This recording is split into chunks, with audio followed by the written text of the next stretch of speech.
They didn't create us. They farmed Earth. What if Earth was never just a planet?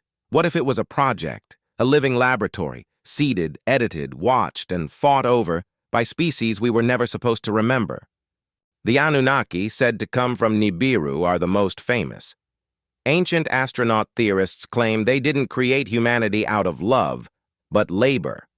They supposedly altered early humans to become workers, intelligent enough to obey, but limited enough to never question the cage. Then come the Pleiadians, from the Pleiades star cluster.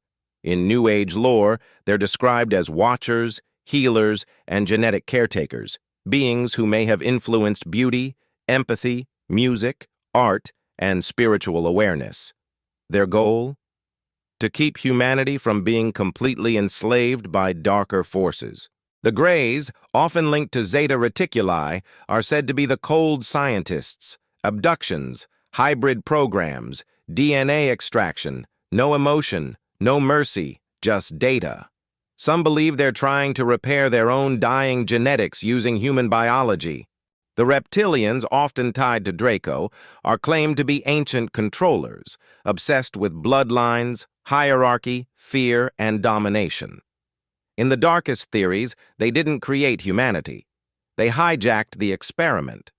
The Nordics, tall, human-looking beings, allegedly from systems like Taygeta, Vega, or Aldebaran, are described as genetic refiners, connected to ancient ideas of gods who looked like us because maybe we were made to look like them.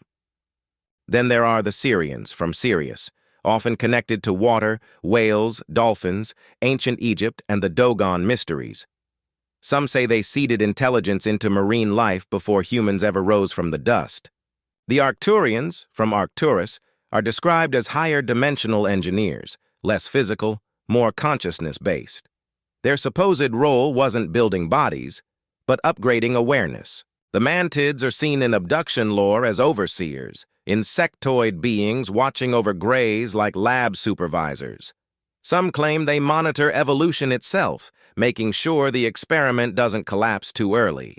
The Andromedans, from the Andromeda Galaxy in Contactee lore, are often portrayed as liberation-focused beings, trying to break humanity out of control systems, memory wipes, and spiritual manipulation.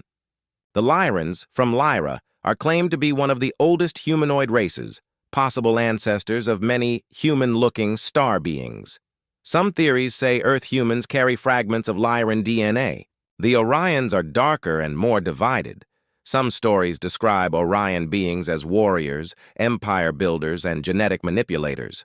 Others say Orion was the battlefield where the war over humanity began. And then there are the Watchers, the Nephilim, the beings from ancient texts who came down, took human women, and created forbidden bloodlines. Were they angels, aliens, or both words for the same impossible thing?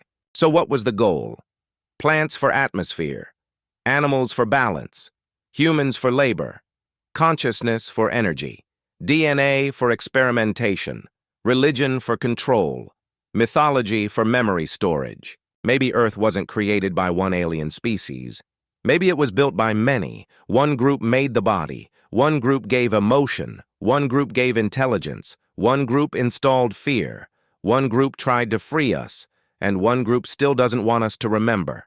Because the scariest question isn't whether aliens created humans, it's this. What if humans were the final product, and Earth is still the lab?